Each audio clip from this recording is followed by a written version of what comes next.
Hi, I hope you've been enjoying listening and learning about why and how for the tracks for Naked Kate. This is the second set of 5 songs I'm going to tell you about as we progress further down the album. So song number 6 on the album is actually not a Kate Bush song, but she was part of this song. So I took a little poetic license and included it on the album because it's such an incredible song.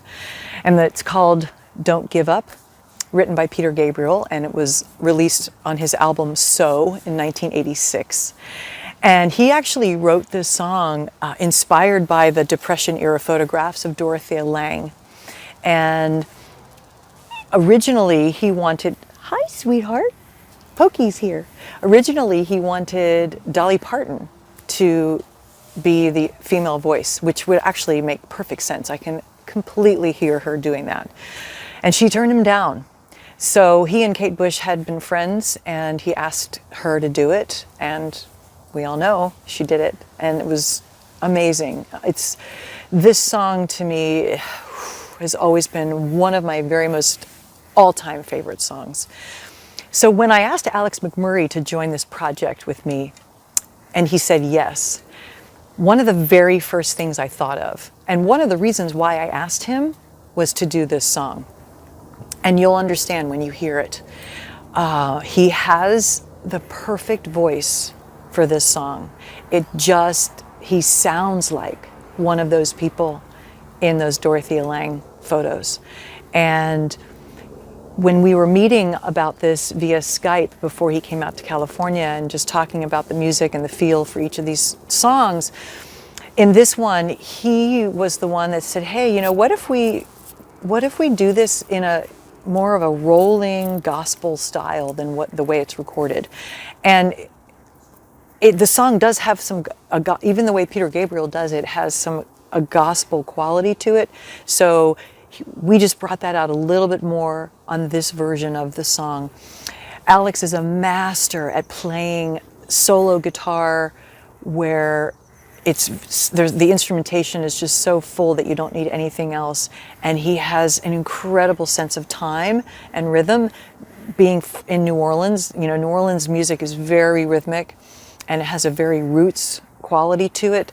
So he brought that to this song. And Jamie, our recording engineer, was just all over it when we completed it. He was just like, oh my God, you have Alex's voice, which this gruff, downtrodden man, and then Nymphya, your voice comes in. It's like this uplifting angel, and it's like the perfect blend for this song. And when we heard it, the magic was so profound.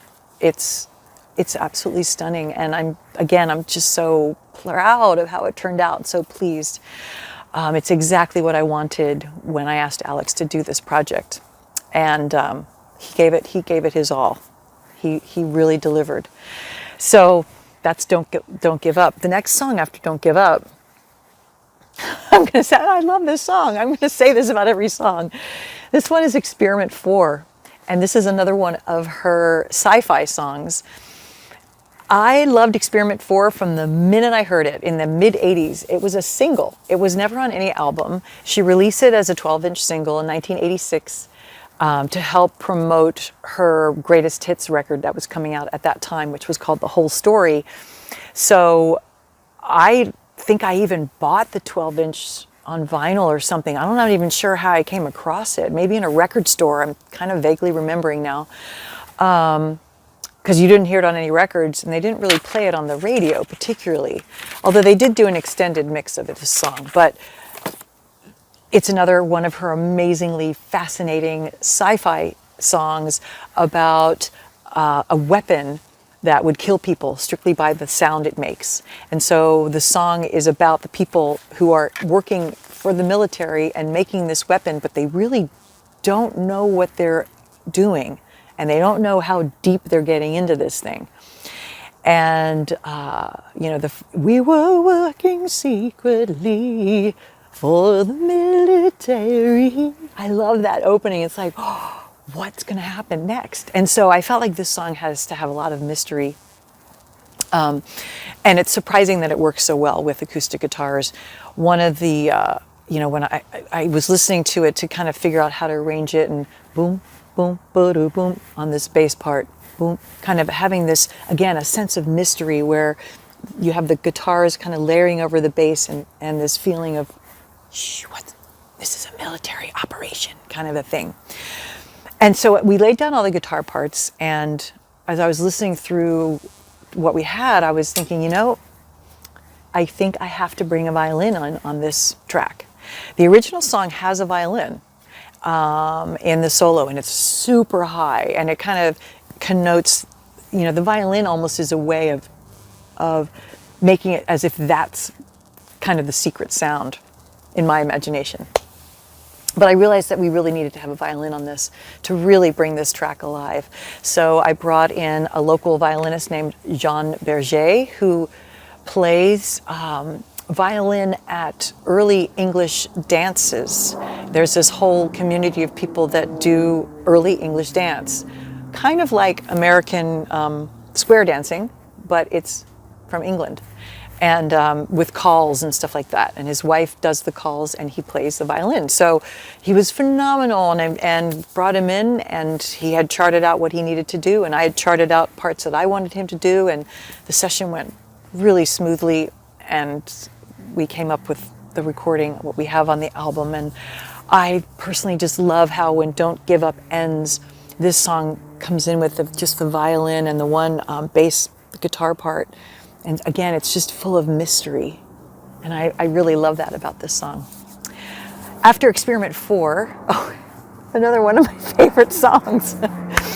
I apologize ahead. I'm going to be saying that, I think, for all these songs. This song is called Joanni. It's from Kate's album Ariel, which she released in 2005. And it's her first double album. And Ariel was an album that came out after 12 years of silence from her. And of course, she had a child and was raising her child, so that makes perfect sense. But for her fans, they're like, 12 years? Where have you been? And it's one of her most critically acclaimed albums. When I first heard it, I was mad about it. It's in my top 3 of her albums.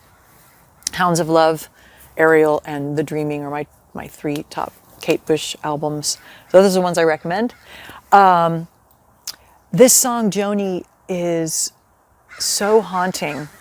Ooh, hello, I love my crows. This song, Joanni, is so haunting on this album. And when I remember when I first heard it, I was just entranced.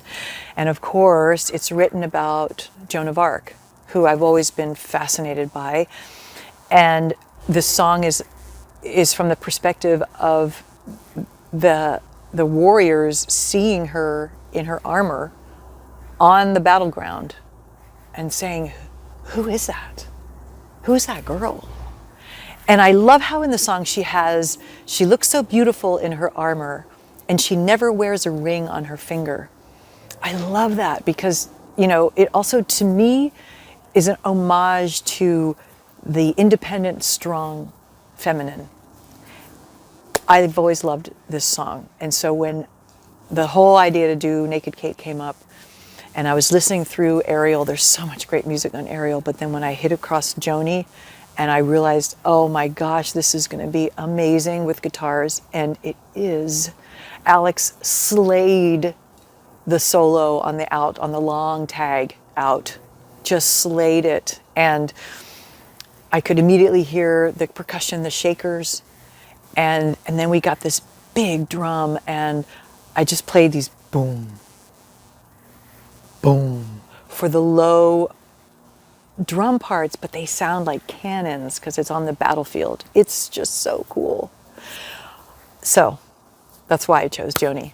Right after Joanni is Lily, another song so close to my heart.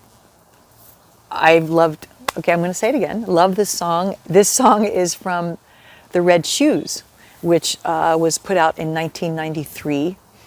And there's 2 songs on this album, my album, Naked Kate, from The Red Shoes. This is the first one, Lily.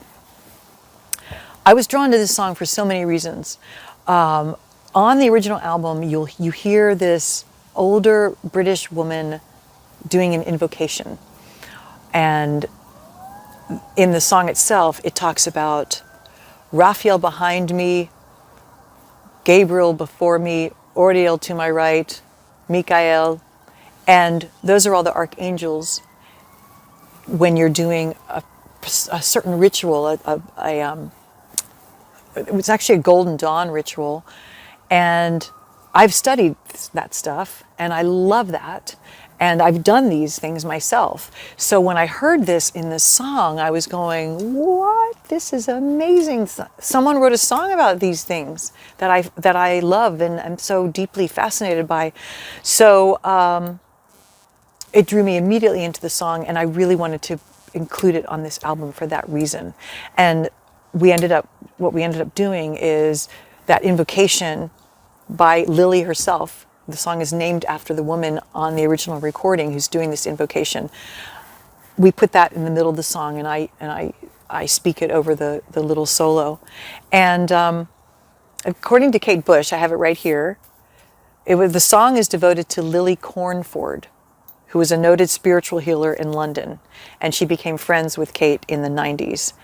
And Kate said she was one of those very rare people who are intelligent, intuitive, and kind, and who believed in mental color healing.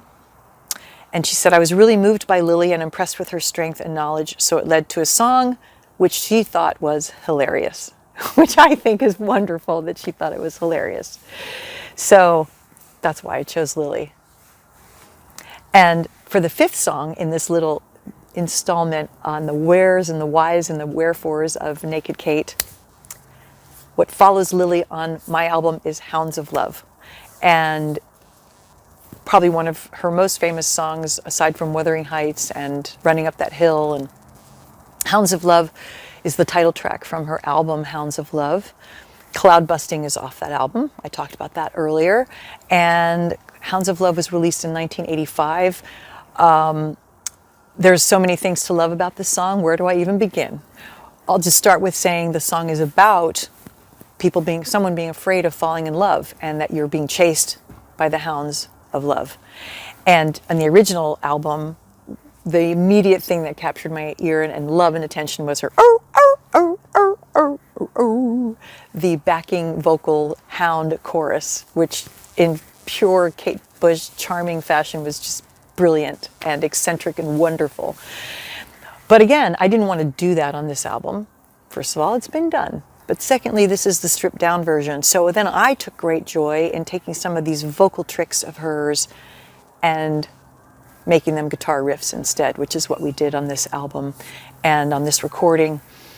There's something about the track that the song itself does it, but just the way the guitar parts worked out on this song, it's got this driving rhythm, and the way they intertwine is just so wonderful. It works so well as a guitar song, and it's just not something you would think when you hear the original song that this would work so well as an acoustic guitar song. So I just get a little thrill out of that. You know, the musician and the puzzle, because music's like this big puzzle. That part of me just gets a little, ooh, I just love to hear how the parts work and how it works so well musically. It's a great, great, great song off of one of her masterpieces. So I had to include it.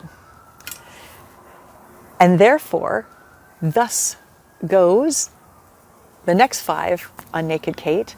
And stay tuned for the next installment where I tell you about the final 5 songs of the 15 on Naked Kate, and the who's and the how's and the whys and the wherefores.